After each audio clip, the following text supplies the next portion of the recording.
Today we have a very distinguished panel, and we will be talking about the global actors in Iraq's neighborhood, and we would like to hear from each and every one of you about what your policies are, what your country's policies are about with regards to the region, and what your long-term strategies are to ensure that we have a stable region and a stable Iraq. So, Jen, we'll start with you. Great, thank you. Is this working? There we go. All right. First of all, many thanks for the opportunity to be here today and for the organization of this great conference. Also happy to represent the female gender up on the stage. A lot of discussion about that yesterday. We're building back better here. So I thought I would just talk for a few minutes about the Biden administration's focus and priorities for the Middle East. Overall, since taking office in January of 2021, we have been working on reorienting our foreign policy to address the global challenges that are going to define the future. President Biden has been reinvigorating American diplomacy, rebuilding alliances with our partners, and helping citizens all over the world realize their aspirations for a better future. Our engagement in the Middle East is really anchored in these values. Building partnerships, we've been focused on regional prosperity and values that bring respect and dignity for all peoples. And also focus on policies that lead to greater innovation and opportunity, which we believe are the basis for long-term regional stability. This starts with building back better, if you will, from COVID-19 pandemic, and most notably, with a nod to our moderator from the last session, we've put particular focus on environmental protection and working with partners and allies to save our climate. We've supplied nearly 8 million COVID vaccine doses to the people of the Middle East, and we're working to send millions more. Special Envoy for Climate, John Kerry, traveled to Saudi Arabia this week for the Middle East Green Initiative Summit, where leaders had an opportunity to reaffirm their commitment to accelerating climate action. We believe that it is in our common interest to advance policies that end conflict, fight corruption, promote human rights, and create jobs while preserving our climate for future generations.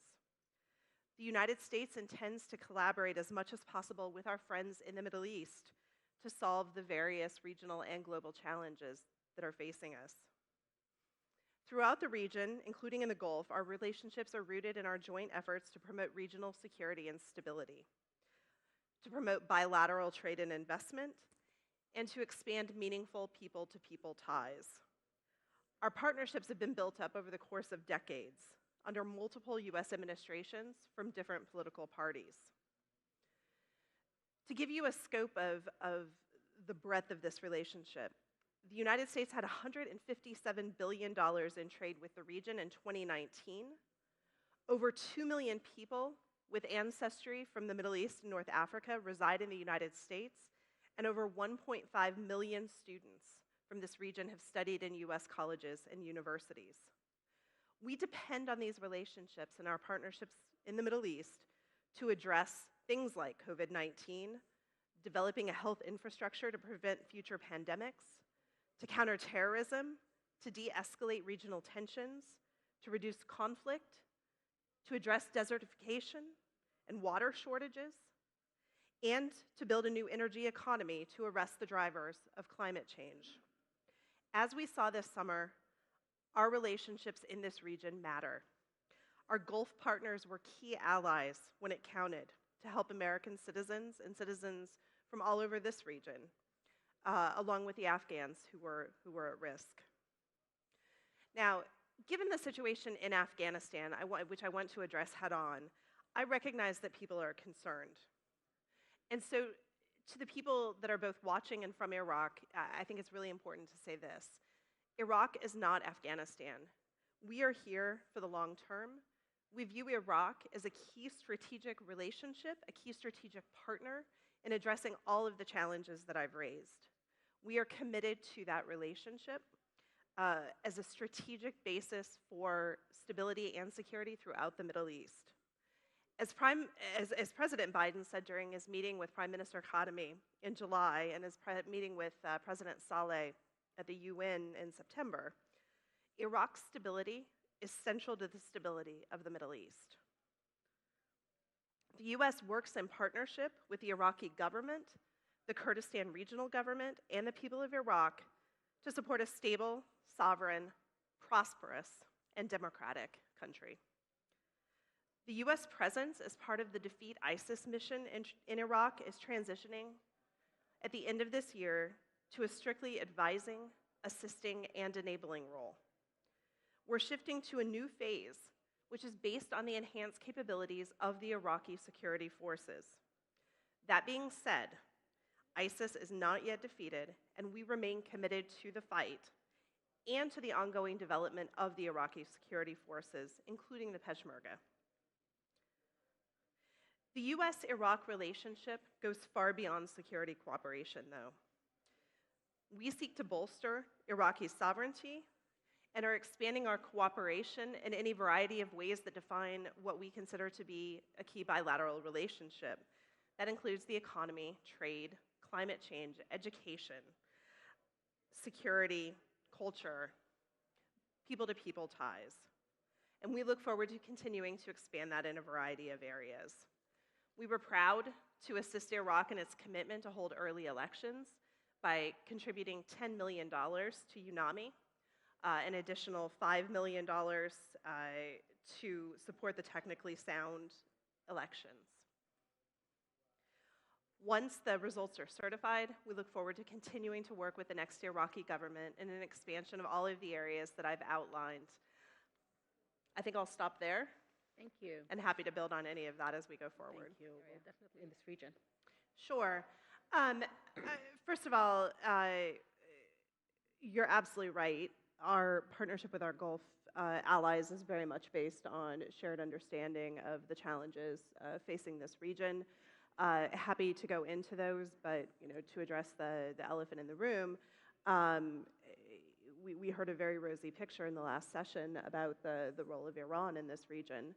And I think we, collectively with our partners and allies see that quite a bit differently.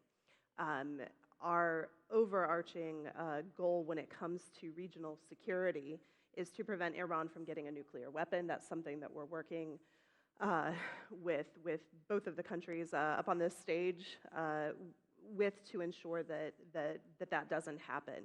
But our concerns actually go far beyond that to include the missile program and Iran's activities in places like Yemen, Lebanon, Syria, and certainly here in Iraq, where they continue to support militias acting outside of the Iraqi government control. And so we have a very robust dialogue with our Gulf partners that is focused on helping to both build the security of the region in a way, and we've bandied about the word de-escalation an awful lot lately, in ways that promote stability, in ways that expand economic prosperity for all people, and in ways that de-escalate by offering a more positive, better vision for the future than those conflicts that I just mentioned provide. It would be irresponsible to talk about the Gulf without talking about the breadth of the trade relationship. I mentioned that in my opening remarks, but again, it goes far beyond that to cultural ties, to educational exchanges. Essentially, I talked about what the role of the United States would be in Iraq after December 31st with the transition away from combat operations. And I talked about it in terms of normal bilateral relationships, and that's what we're pursuing with the Gulf countries. Ultimately, we believe that it is by building prosperity, by offering support in the development of environmentally friendly practices that promote long-term prosperity, that we can counter best the malign forces that we see at work. Do you actually see that Iraq is closer to the Gulf states now? Or is this, Has this conversation been more Sure. inclusive to include Iraq in that conversation as well? Absolutely, and I want to reiterate that for us, Iraq, and my colleague mentioned the same, is really central to our vision for a stable Middle East. And so activities that we've seen over the last months, for example, Baghdad's hosting of the Baghdad Regional Conference and plans to move that forward. In fact, they did at the UN General Assembly, but plans to extend that into next year. Hosting of the direct Saudi-Iran talks, all of those activities demonstrate that it's not just the United States, but rather all of our partners that really see Iraq increasingly taking a positive role central to Middle East stability writ large. We are actively promoting a negotiation of a energy agreement between the GCC and Iraq that would help to improve Iraq's energy independence and, frankly, to again diminish its reliance on Iran, which can then be exploited for any variety of reasons. And so the Gulf partners have absolutely recognized the centrality with us of Iraq to this larger vision that I think we share with them. Okay, the ladies first. But I will try, we have quite a bit of time, so I will try and take as many questions as possible. We'll do that in 2 rounds, if that's okay with you guys. Okay, so Amberine, we'll start with you here. Can you wait for the mic, please? Because they'll need translation. My question is for the Russian ambassador, and it's about Turkey's demands that you authorize, well, they don't call it authorization, but they make it very clear that they want to do another intervention against the Syrian Kurds. And at the same time, we also know that you're trying to encourage the Syrian Kurds to make some kind of deal with the Assad regime. Can you envisage a situation, a scenario where on the one hand you are accommodating Turkey's demands to intervene in exchange for some kind of concessions in Idlib? And if so, how would you reconcile that with your apparent efforts to encourage the Syrian Kurds to sit down with the Assad regime and make a deal? Thank you. We'll take a question in the back there.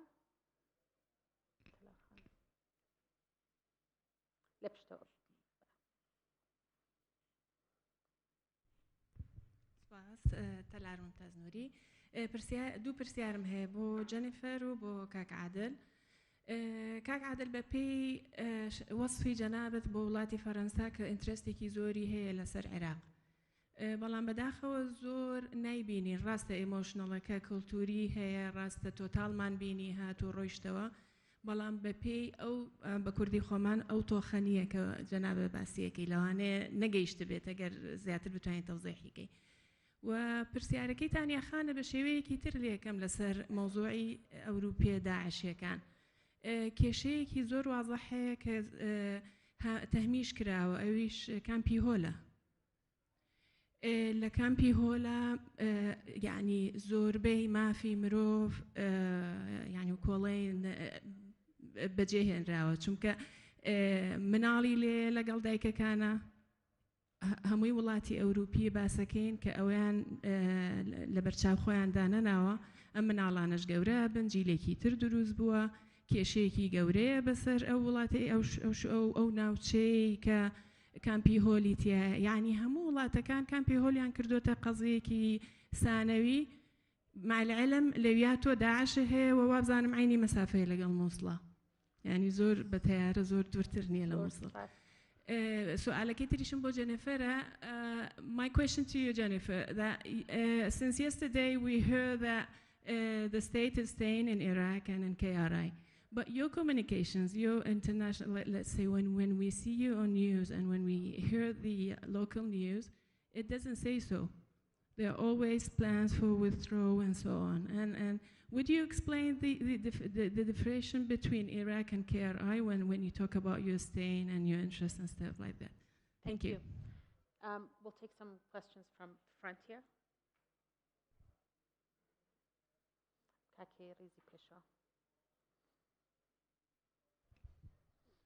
سپاس وەڵام من پرسیارێکم لەو باڵۆزی رووسیا بوو چەند جار ئاماژەی بەوەدا کە ئەو زۆر نیگەرانیان لە عێراق نییە لە لیبیا و سووریا هەیە لە کاتێک ئەوان مێژوێکی دوو درێژان لە عێراق هەیە بەمەرجێ لە عێراقیشا چەوسانەوە هەیە و تیرۆر هەیە و بەتایبەتی مافی کورد بە ئێستایشەوە پێشەیە لەکرێ بۆ نیگەرانیان لە عێراق نییە ئەو نیگەرانیان لە سووریا هەیە ئایا شوێنی کوردەکانی سووریا لە سیاسەتی رووسیا لە مستەقبەلی سووریا لەکوێدایە ینی ئەو پرسیارە بنە لەو باڵۆزی رووسیا پرسیارێکشمە بۆ هەم بۆ ئەو ئەمریکی باڵۆزی ئەمریکاوە بۆی رووسیا ئەوان چەند جارێک و ئەمڕۆیش و ئەوانەی دوێنێژ باسە لە سەقامگیری عێراق و ڕۆژهەڵاتی ناوەڕاست کرد لە ڕاستیە ئەو حەقەتە خوانی لێلادەن هەتا کێشەی کورد لەم ناوچەیە چارەسەر نەکرێ استقلال لە ڕۆژهەڵاتی ناوەڕاستە دروست نابێت.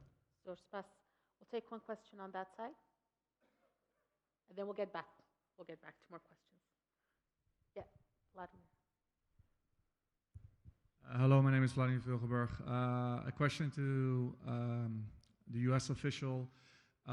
What's your position on the continued Turkish drone attacks in the Kurdistan region of Iraq, and how do you see the Turkish operations here against the PKK? And a question to the Russian ambassador.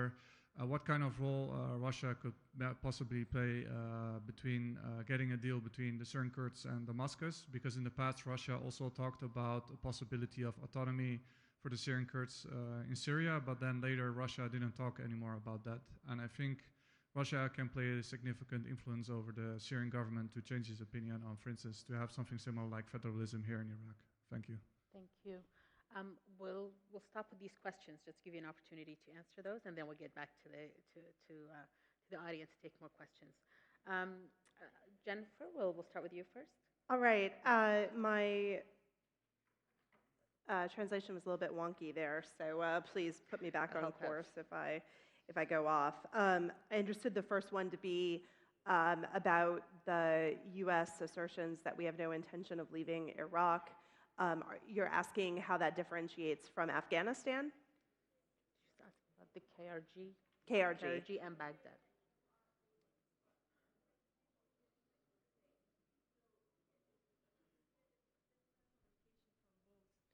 Okay. Like once we hear on news and when the official communication, we hear that plans of moving the state from Iraq. But since yesterday, for us it's a news. You confirm that you're staying.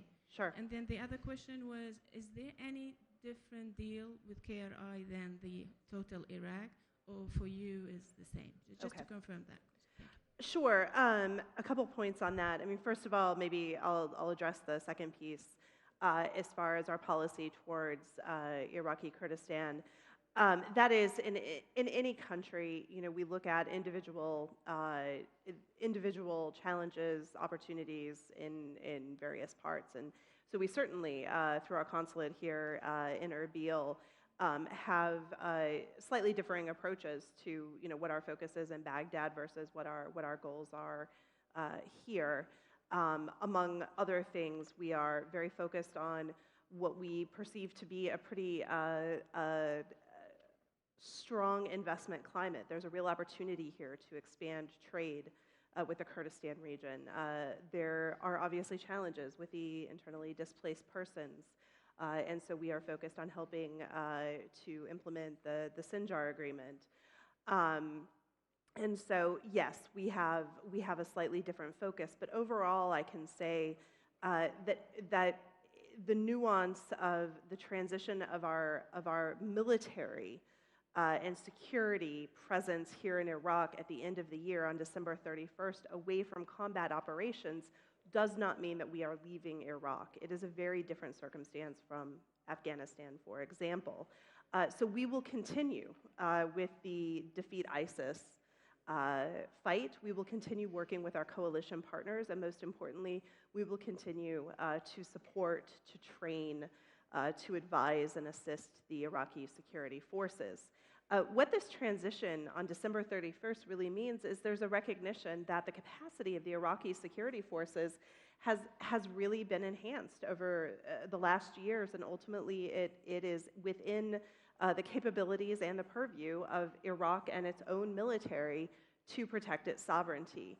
So we as the United States, we along with our international partners will be standing by to assist however we can.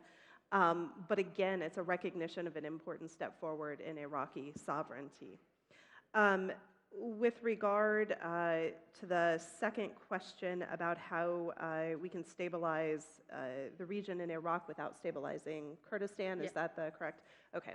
I go back to the same, which is we are absolutely focused on Iraqi Kurdistan as being central to the overall stability. We continue to support the Peshmerga as an important part of the overall security landscape here.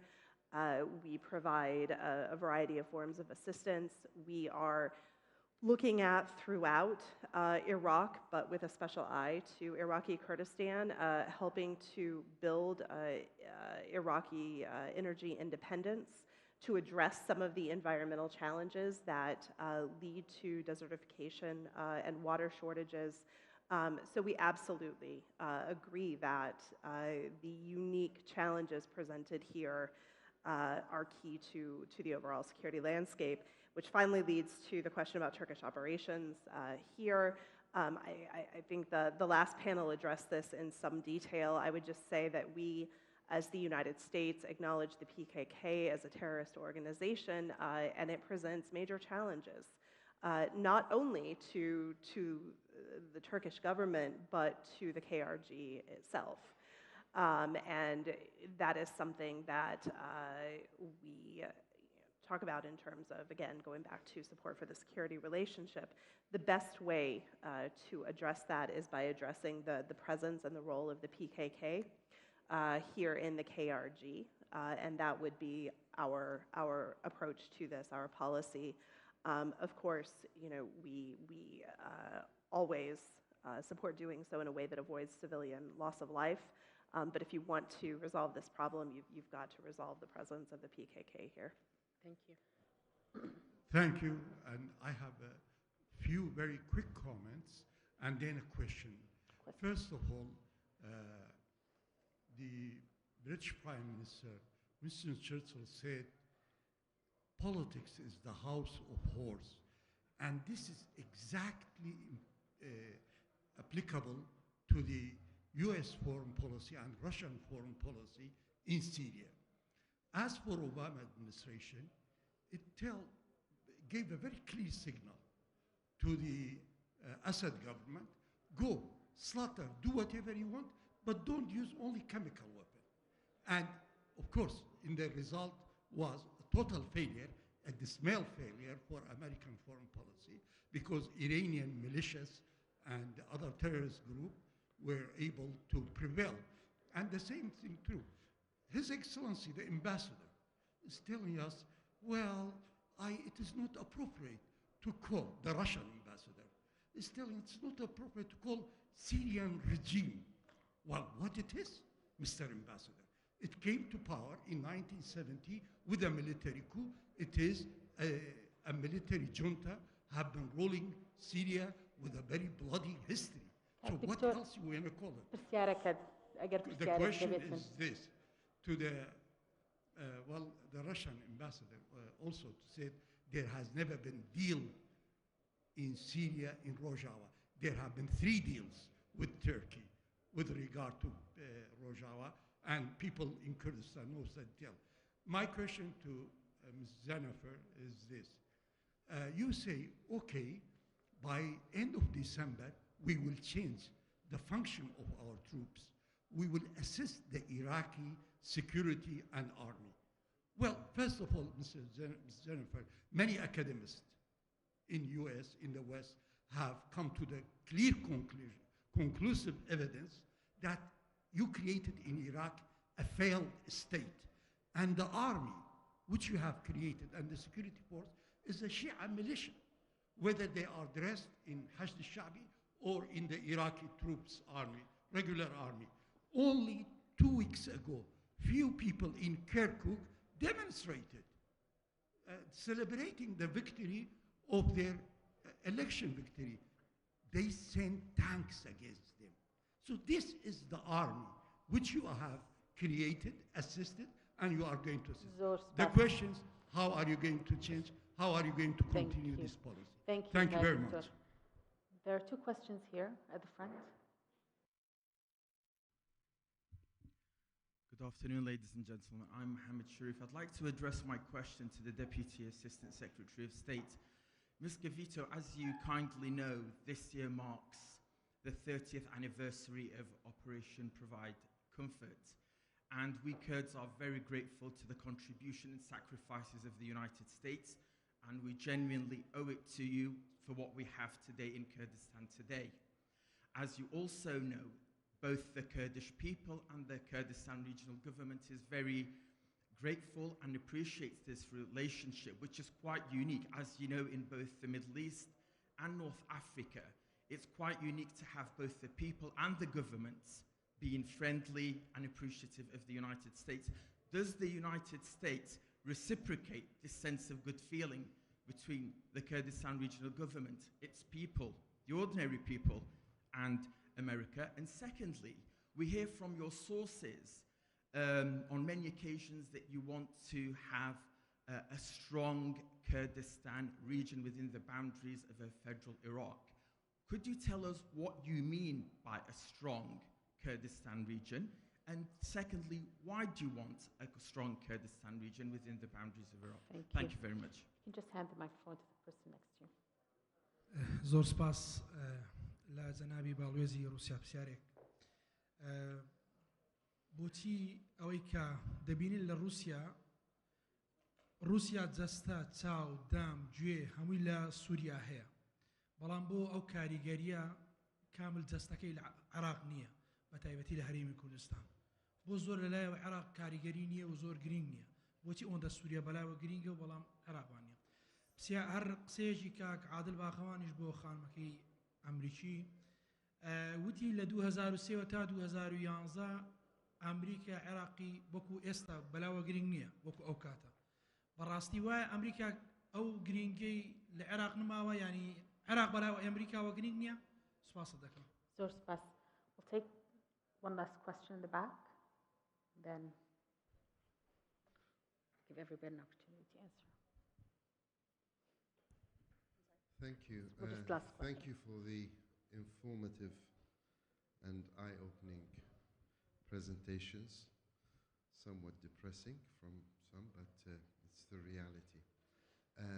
My question is for Jennifer.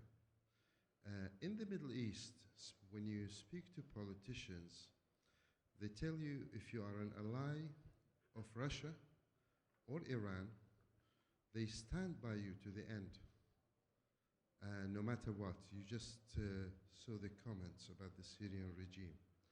But if you are an ally of America, they use with you the taxi policy. They use you from A to B, and they drop you like hot potato. The SDF is a good example, and the PKK, who fought alongside the Iraqi and coalition forces against ISIS. Now they are being the drones against them are being assisted by the United States, and they still are considered a terrorist organization. What would you say to those, to your allies in the region? Thank you. Thank you. I think we have 10 minutes, so I'll give everybody, we'll start off with you. Most of the questions were to you, Jennifer. Sure. And then. Happy to quickly run through some of these. Let me start with the Kurdistan region. Okay, sorry. Let me start with the Kurdistan region. One thing I should have noted earlier is, as you drive by on the highway, you see this enormous construction complex that is the new consulate compound for the United States. And I point that out because it is an enormous investment in the Kurdistan region, and really, to the point about a hot potato, is a visual reinforcement that we have no intention of dropping our commitment to the people of the KRG, people of the independent Kurdistan region.